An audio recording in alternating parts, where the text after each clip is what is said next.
Seja muito bem-vindo ao Enfoque. A Comissão Europeia colocou Portugal na lista dos países com desequilíbrios económicos excessivos. Pierre Moscovici diz que, apesar dos progressos feitos com o programa de ajustamento, os riscos permanecem elevados. In Portugal, despite considerable progress during the implementation of the program of financial assistance, important risks remain linked to the high levels of debt, both internally and externally, and high unemployment.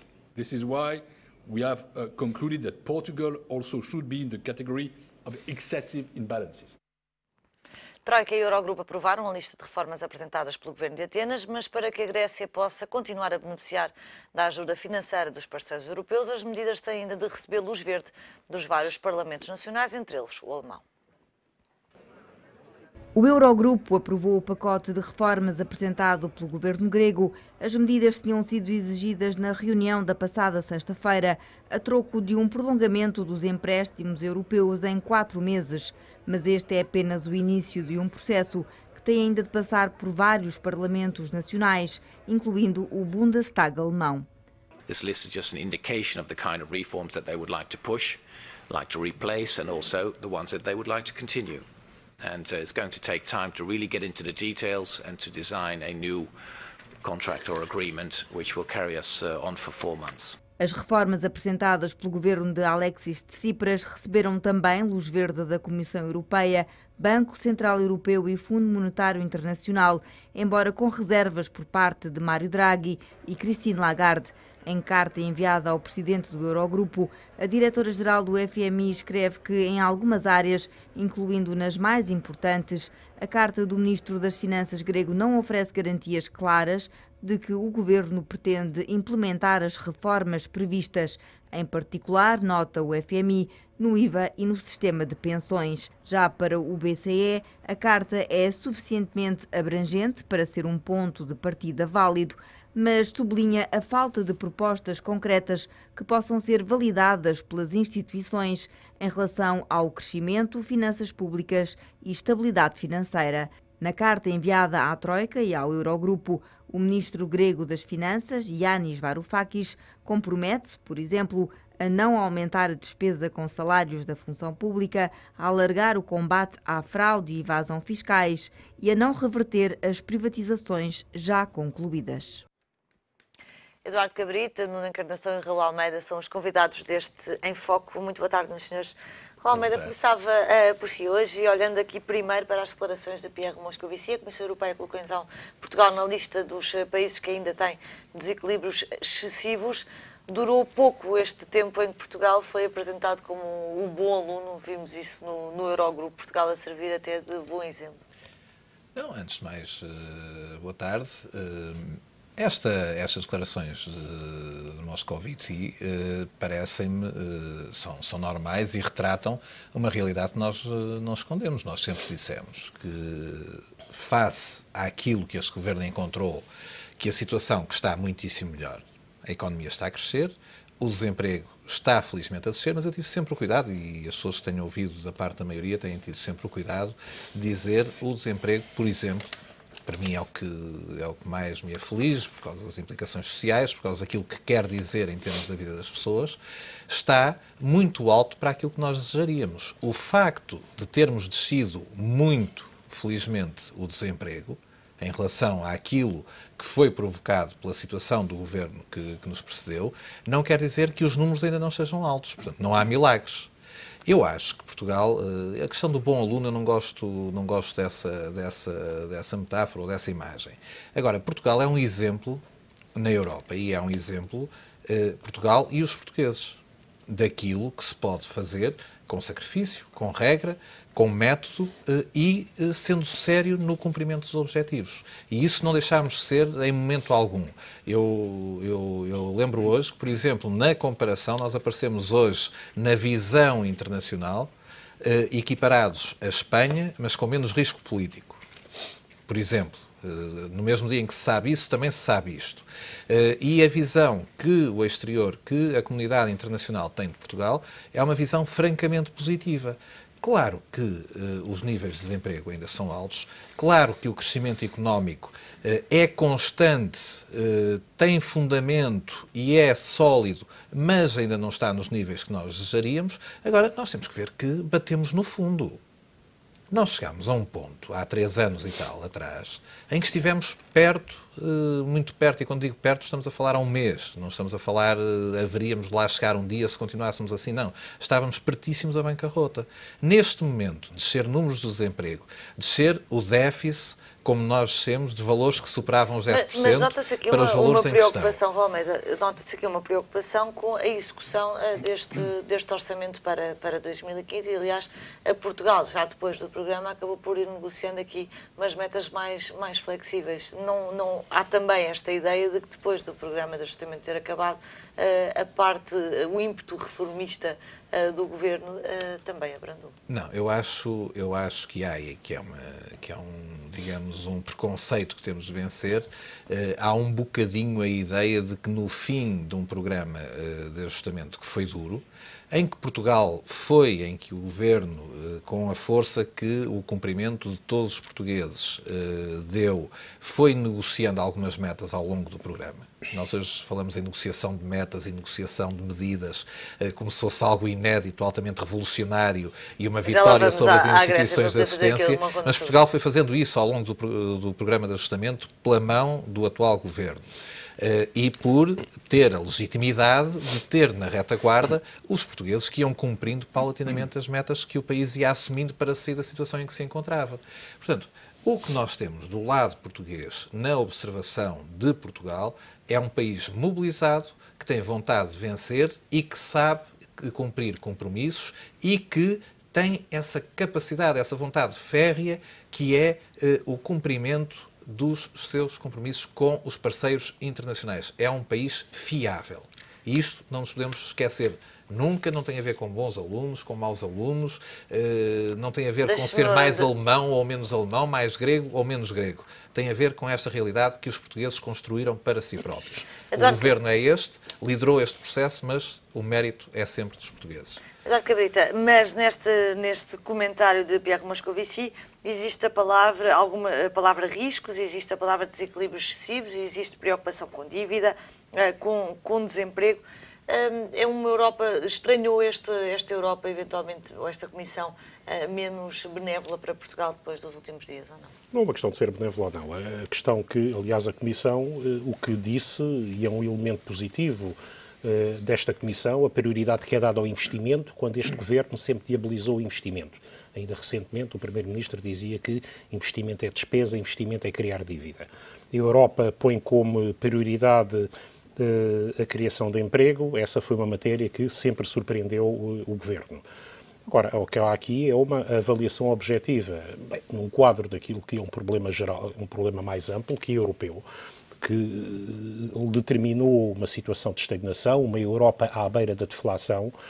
Portugal, nos últimos dias, foi humilhado. Foi exibido como uma cobaia do fundamentalismo austeritário, tem criado, levou à destruição da confiança no projeto europeu e levou a esta situação económica. No caso específico português, é evidente que Portugal está hoje pior do que estava em 2011. Por isso é que colocou hoje dívida com juros recorde, provavelmente. Portugal tem hoje um produto ao nível do produto de 2001.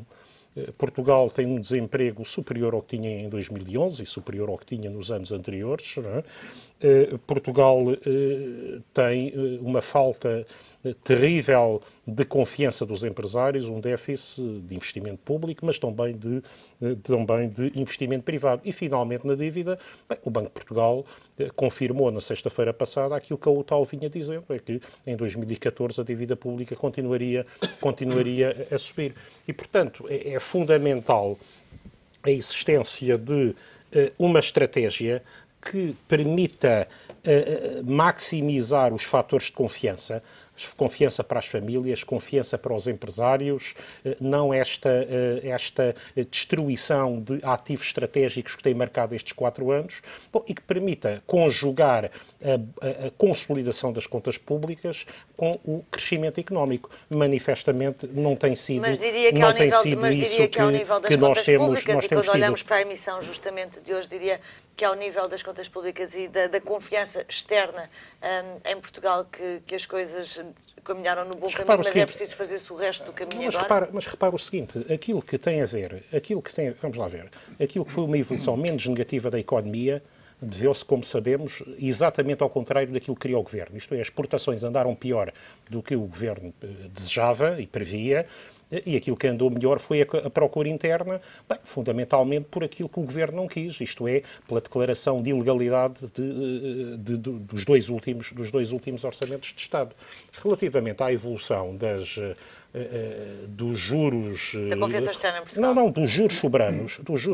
Que refletem a confiança externa em Portugal. Não, os juros soberanos refletem fundamentalmente aquilo que são as decisões corajosas do Banco Central Europeu, quer primeiro quando disse que o ponto de viragem nesta situação, para todos os países, determinando aqui uma evolução que leva a que hoje o excesso de liquidez que existe nos mercados financeiros internacionais se tenha também dirigido para os mercados de dívida pública. Mas a confiança que é preciso... O próprio António Costa... Deixe-me concluir. O próprio António Costa disse esta semana que as margens individuais dos países eram limitadas se não dependesse de uma negociação europeia. E, portanto, é por exatamente aí que acho que o centro da mudança está na Europa. E o governo português esteve sempre contra o interesse nacional. Ainda nesta semana foi uma vergonha, foi uma humilhação aquilo que foi dito. As declarações de António Costa a dizer que estamos melhor do que em 2011, provavelmente. Aquilo que foi dito no Die Welt, jornal de referência conservador alemão, sobre o comportamento da Ministra das Finanças, que foi, aliás, exibida de forma lastimável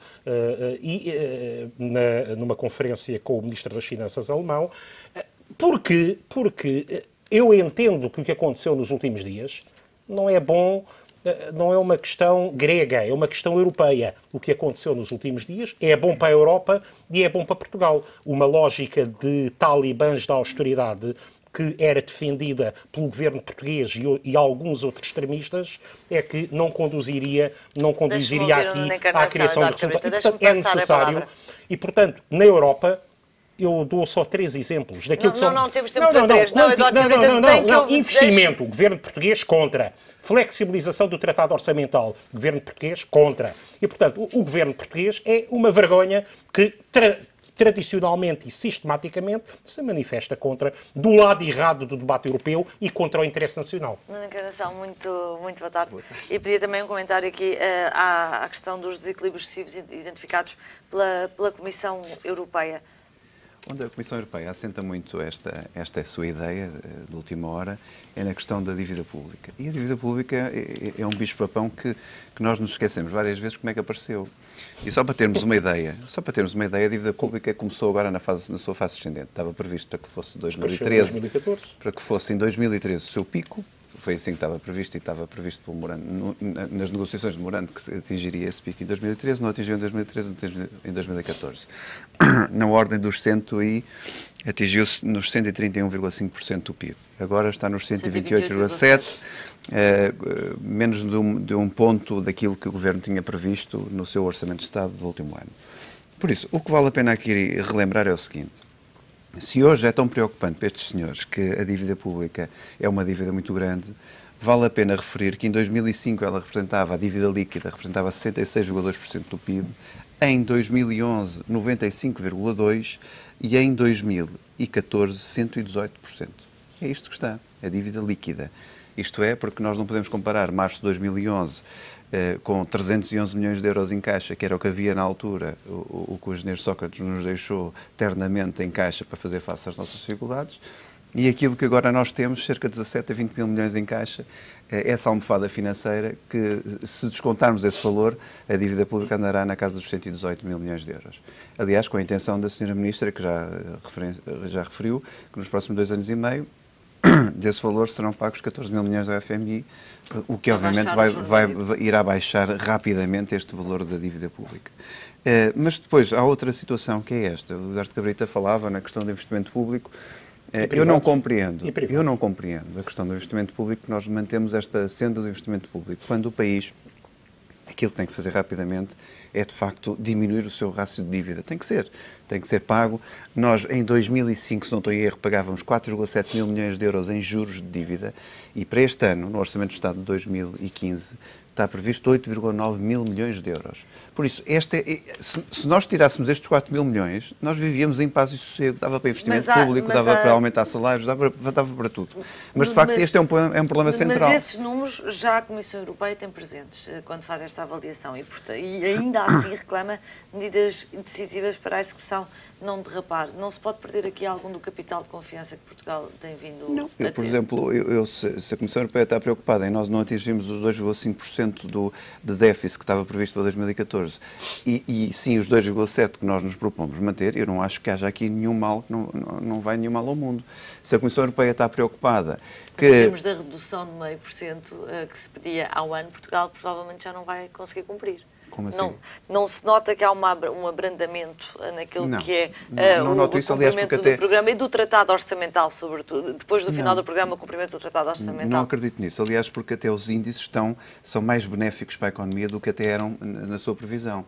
Isto porque, por exemplo, nós prevíamos para um crescimento para 2015 de 1,5%, estamos com um crescimento previsto pela Universidade Católica de 1,9% do PIB. Por isso são fatores novos, como as exportações também, que muita gente albitra há uma quantidade de tempo, nomeadamente o Partido Socialista, que as exportações não vão ser aquilo que eram. Não, continuamos a crescer, temos previsões de crescer outra vez 3 a 5%. Mas houve um abrandamento do crescimento. Há um abrandamento, mas continua a haver crescimento. As exportações que representavam 29% do PIB em 2011 representam hoje 42%. E o objetivo era os 2/3. Nós crescemos de 50 mil milhões para 70 mil milhões de exportações. Ainda esta semana, e hoje que abriu a BTL, ainda esta semana os números do turismo indicam o melhor ano de sempre do turismo, com um crescimento de 12,4% relativamente ao ano anterior e com qualquer coisa como 10,4 mil milhões de euros nas receitas turísticas, o que representa 15% das exportações. Por isso, eu acho que vale a pena referir estes números todos. Para além de que o Eduardo Cabrita, não sei se viu esta declaração do seu líder, António Costa. António Costa, nesta última sessão que teve com os empresários chineses, aliás, é uma nota que está a circular em todo lado, em que agradecia aos amigos chineses, que os amigos são para as ocasiões, dizia que também é bastante diferente daquela que estava em relação a 4 anos atrás, a situação económica do país em relação a esta. Por isso, o próprio António Costa percebe que a situação é muito diferente. Não resolvemos tudo, mas há muita coisa diferente para positivo. Raul Almeida, eu gostava também de ouvir aqui um comentário seu relativamente a que parece ter sido uma reação diferente às declarações de Juncker e à dignidade dos países, uma reação diferente do CDS e do PSD. Estiveram também juntos nas jornadas do investimento, acabaram por não falar em coligação. Há discursos diferentes no seio do Governo? Não, as jornadas do investimento são jornadas importantes. Eu estive lá e foi muito interessante ver até a complementaridade de discurso e de ideias entre os dois líderes dos dois partidos da coligação. Portanto, é uma... Mas parecem ter entendimentos diferentes daquilo que foi o programa de ajustamento. Não. Há uma questão... E o PSD menos. Não, há uma questão, repara, agora não podemos andar agora aqui a ver quem faz mais saudação, menos saudação, em que grau. Há um entendimento entre os dois partidos e um entendimento no essencial. E há uma questão que eu nunca vi o PSD desmentir e que o CDS sempre tem dito, que é a Troika. Nós tínhamos um relógio que foi muito usado no Largo de Caldas, que a oposição dizia, e tal, esse relógio vai variar e a Troika não vai nada embora nesse dia e vamos ter que ter uma extensão do programa e tal. E nós tivemos lá um relógio porque dissemos sempre, enquanto a Troika cá estiver, temos uma diminuição de soberania. Hoje, dizer isto seria uma coisa quereriam ver o Dr. Paulo Portas, se calhar com a gola do blazer levantada e com a camisa desapertada e tal, qualquer coisa, e seria o mago anti-troika. Ou se calhar o mas sempre disse, e é normal, isto não é incompatível. O Governo trabalhou todo unido e em uníssono para que nos livrássemos do protetorado da Troika o mais rapidamente possível. Nunca houve ninguém do Governo, eu não me lembro, lá o Dr. Paulo Portas tem um discurso mais veemente, se calhar, e expressou várias vezes esta vontade da Troika ir embora, mas eu nunca ouvi nenhum membro do Governo, fosse que partido fosse do CDS, fosse do PSD, dizer que era bom a Troika cá estar. A Troika foi uma inevitabilidade para o país não ir à bancarrota. A Troika foi uma inevitabilidade a que o Partido Socialista condenou o país. Portanto, nós sempre quisemos que a Troika fosse embora o mais rapidamente possível.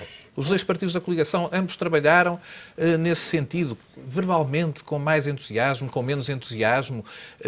Não me parece relevante. Se o Governo não trabalhasse... É só uma questão de entusiasmo, então. É uma questão verbal. Repare.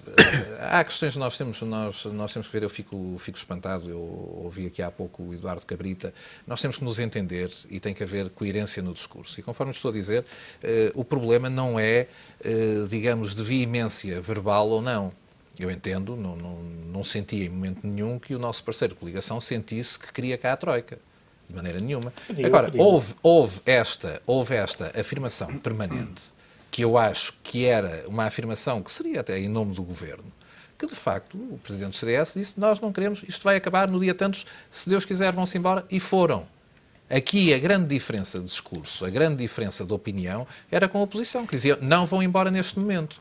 O PSD acabou por sair um bocadinho atrás do prejuízo depois desta reunião do Eurogrupo, quando Maria Luísa Albuquerque não falou no final da reunião, terá sido a mais crítica ao lado de Espanha do programa de Varoufakis, e a seguir vai à televisão a explicar qual é que foi a posição, e a seguir ainda Pedro Passos Coelho a falar por cima da ministra, no fundo a reforçar essa mensagem. Portugal, o Governo, aliás, cometeu um erro ao falar demais dessa sua convicção relativamente ao programa de ajustamento. Não, porque isso já foi tudo desmentido. Eu acredito mais, com sinceridade, na senhora Ministra das Finanças, que esteve na reunião, do que propriamente o nosso colega, o Dr. João Galamba, que alegadamente sabe o que é que se passou na reunião. Por isso eu acredito mais na pessoa que me diz e que relata ao país, numa estação de televisão, dizer: olha, o que eu disse foi isto assim, assim, do que propriamente um deputado do Partido Socialista que alegadamente teve informações internas daquilo que não se passou lá dentro.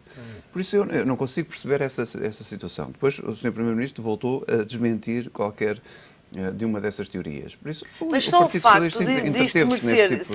facto disto merecer tanta atenção, quer do lado da Ministra, quer do lado do Primeiro-Ministro, da própria, como diz o Eduardo Cabrita, imprensa internacional, Portugal não poderia, nós quisemos sempre ser Irlanda, não devíamos ter sido mais Irlanda neste caso também. Não, Portugal sempre expressou a maneira como estava neste programa de ajustamento, sempre disse que este país tinha que corrigir os males que teve nos últimos anos. Tão simples quanto isto, quer dizer, há uma coerência no discurso deste Governo, sempre houve. Não queremos nunca que a Grécia, nunca quisemos que a Grécia saísse do euro, nunca na vida quisemos que isso acontecesse. Agora, havia questões procedimentais que a Sra. Ministra colocou em cima da mesa no meio de uma reunião com os seus pares. Qual é o problema? Agora, dizer que a Sra. Ministra terá dito outras coisas, não acredito. Vamos esclarecer que foram questões que foram enfrentadas por Portugal ao longo do seu programa. O Eduardo Cabrita, relativamente à questão que lhe colocava há pouco, António Costa chegou então a dizer que comentar este acordo no Eurogrupo, que era uma prova de que não se podiam tomar decisões unilaterais e que era tudo, dependia de uma negociação na Europa. Foi o mesmo António Costa que, quando o Syriza venceu as eleições, se regozijou dessa vitória. Houve uma marcha atrás do lado da esquerda relativamente ao Syriza. Desculpa, a forma como está a pôr a questão é absolutamente ridícula. Repare, o que nós temos aqui é uma Europa a mudar. Absolutamente ridícula. Eduardo Cabrita, o António Costa fez uma declaração. Sim, não pode dizer que a minha pergunta é ridícula. Estou a citar fatos. A derrota do governo de Samaras, isto é, a derrota de uma lógica masoquista, é obviamente positiva e reforça aquilo que, como se está a ver, aliás, não tenho nenhuma simpatia, já o disse aqui várias vezes, não tenho nenhuma simpatia especial nem pelo Syriza, nem pelo seu programa original. Disse aqui, aliás, recordar-se aos Alexandra e os meus amigos, que disse aqui que esta questão era um grande teste para as instituições europeias e era um grande teste para o Syriza. E confesso que estou hoje mais moderadamente otimista, num processo que vai ser muito complexo, vai ser longo, com aqui e ali, com percalços e dificuldades, do que estava há uma semana atrás. O cenário que havia vários cenários, mas os cenários predominantes para o Eurogrupo de ser sexta-feira eram muito catastróficos. O que aconteceu é falso, não há uma questão grega, há uma questão europeia. Mas o Eurogrupo sempre disse, há uma questão europeia que tem de ser enfrentada, percebendo que o caminho que foi seguido nos últimos anos, e a Comissão Juncker está a percebê-lo, levava à destruição do projeto europeu. O governo português é que não. Está verdadeiramente ao lado dos talibãs orçamentais. Meus senhores, muito obrigada pela vossa presença no Em Foco, que hoje fica por aqui.